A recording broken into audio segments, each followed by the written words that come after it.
Good afternoon, grade 6. This is Teacher Ann, your Math 6 teacher. So you're going to learn how to estimate a given number. So the first thing is estimating the sum. So we have two methods to use. The first one is using rounding numbers and the second one is using front-end estimation. So, how are you going to estimate the sum of the given number? For example, 135 plus 112 plus 99. So using rounding numbers, the first thing you're going to do is to find the smallest number. So which do you think among the given number is the smallest number? So the smallest number is 99. Next, step 2 is to find or to round off all the given numbers to the highest or the greatest place value of the smallest number. So what do you think is the highest place value of the smallest number? So the highest place value or the greatest place value of the smallest number is tens. So meaning to say, you're going to round off all the rest of the numbers in tens place. Then, 135 will be rounded to 140. Why did it become 140? Because the number on the right of the rounding digit is 5. So meaning to say you're going to round up 1. Plus 110. 110. Why did it become 110? Because the number on its right is 2. Meaning to say the rounding digit remain and then the rest becomes 0. Plus 99 rounded to tens place will become 100. So step 3 is to find the sum of all the rounded digits or all the rounded numbers. So 140 plus 110 plus 100. 0, 5, 3. So this is now the estimated sum of the given number. So let us compare the estimated sum to the actual sum. So the actual sum is 135 plus 112 plus 99. 9 plus 2, 11 plus 5, 16. 3 plus 1, 4 plus 1, 5 plus 9, 14. 346. If you're going to notice, the estimated sum is greater than the actual sum. Remember that the estimated sum could either be greater than or less than the actual sum. So we have another method which is front-end estimation.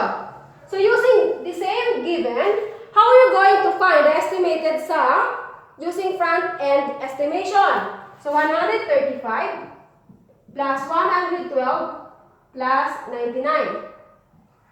So what are you going to do?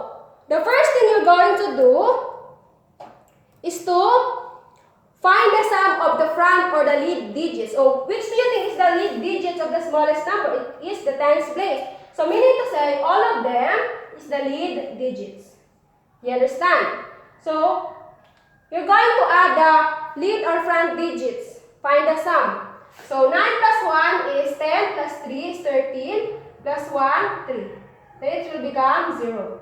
Then, step 2. Step 3 is you're going to add the remaining digits. So the remaining digits are 5, 2, 9.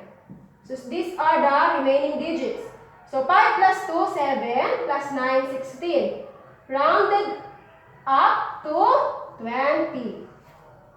So step number 3. Step number 3 is you're going to add the sum of the front or lead digits and the remaining digits. And the sum of the remaining digits. So what will happen? 350 is the sum of the front digit plus the sum of the remaining digit, which is 20. It will become, will become 330. 330 is the sum of the front digit plus 20 as the sum of the remaining digit. It will become 3 plus 2 is 5. 3. Bring down 3. So this is now the estimated sum of the given number using front-end estimation. Do you understand now? So anyway, you can use any of the two methods whether it could be rounding numbers or using front-end estimation. So we can also use, for example, another example in finding the estimated sum. For example, I asked you, estimate the difference or estimate the sum of 348 plus 73 plus 73. So I asked you to estimate the sum rounding to the tens place. So this is the tens place. So 348 will become 350. Round up because the number on its right is more than 5, which is 8. Then 73 will become 70. Round down because the number on its right is less than 5. So 0, 12, 4. So 420 is the estimated sum of the given number.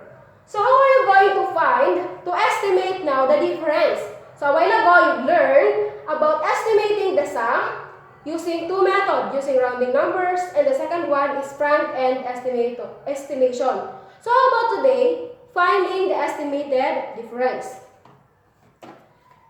So we can use the same methods, the same as what we used a while ago in finding the sum. So for example, the given is 4,389 subtracted 6,846. So I asked you to estimate the difference by rounding to the thousands place. So I asked you to estimate the sum or to estimate the difference by rounding to the thousands place. So which do you think is the thousands place in the given number or from the given number? So the thousands place is this one and this one. So this will become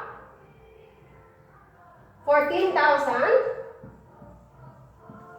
because this is less than 5. So meaning to say this will remain as 4 and the rest will become 0 minus 7,000. Why did 6 become 7? Because the number on its right is greater than 5. So meaning to say, you're going to round up. So copy 0, 0, 0. 14 minus 7 will become 7. So this one is the estimated difference of the given number. So let us find out the actual difference. So this is the actual difference. 9 minus 6 is equal to 3. 8 minus 4 is equal to 4. 13 minus 8 is equal to 5. 13 minus 6 will become 7. So this is the actual difference and this is the estimated difference. If you're going to notice, the estimated difference is less than the actual difference. Remember, again, the estimated sum or difference can either be greater than or less than the actual difference or sum. So the next one is estimating the product. So meaning to say it's multiplication. So the first thing you're going to do is to round off both factors to their greatest value.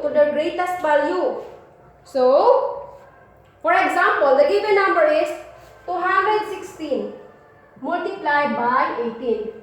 So which do you think is the greatest value? So a while ago I told you that you're going to round off both factors to their greatest value. You don't need to choose the smallest number. You are asked to round up to the greatest value of both factors. So meaning to say 216 multiplied by 18. So what is the greatest value of 216? Is on the hundreds place, while 18 is on the tens place. That is their highest or greatest value. So you're going to round them both. So 216 will become 200. Round down because the number on its right again is less than 5, so it will remain 2 and the rest will become 0. Times 10. I know 20. This will become 20. Why? The number on its right is greater than 5. So meaning to say you're going to round up 1. So 200 times 20. So 2 times 2, 4. Then how many zeros are there? 1, 2, 3. So add 3 zeros. So this is now the estimated product of the given number. So the next example is find the estimated product of 732 times 17. So what is the greatest value? You're going to underline the greatest value of both numbers. So 732 will become 700 times, why did it become 700? Because the number on its right is less than 5. So 7 will remain as 7 and the rest will become 0. Then multiply 17 by 17. So 17 will become 20. Why? The number on its right is greater than 5. So you're going, if 17 will be rounded up to 20. So, by the way, in multiplying numbers with only one non-zero digit, so you're going to multiply first the non-zero digit and then copy all the zeros written at the last of the digit. For example, this one, 7 times 2 is equal to 14. Then how many zeros are there? 3. There are 3 zeros. So meaning to say you're going to add 3 zeros. So this is now the estimated product of the given number. Do you understand? How about in estimating quotient? So division, meaning to say when we say quotient, that is division. So same method in finding the estimated product of the given number, you're going to use the same method again in finding the estimated quotient. So you're going to round off both factors to the greatest value. We have an example in finding the estimated quotient of the given number. 3,785 divided by 413. So what is the greatest value of the given number? So these are the greatest value of the given number. So 3,785 will be rounded to 4,000. Why did it become 4,000? Because the number on its right is more than 5. So meaning to say this 3 will be rounded up to 4. And then divided by 400. Round down because the number on its right is less than 4. So let's solve 4,000 divided by 400. So a while ago, in multiplying estimation, you copy the total number of zeros, count them, then copy them on the product. This is different from quotient, finding the quotient. So this one, you're going to look for the number of zeros.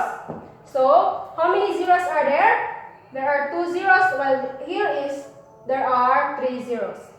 So you're going in division, in division you're going to cancel all the zeros. So there are 2 zeros, meaning to say you're going to cancel 2 zeros. So cancel this one, cancel this one, cancel, cancel. So meaning to say, you're only going to divide 40 divided by 4. Do you understand?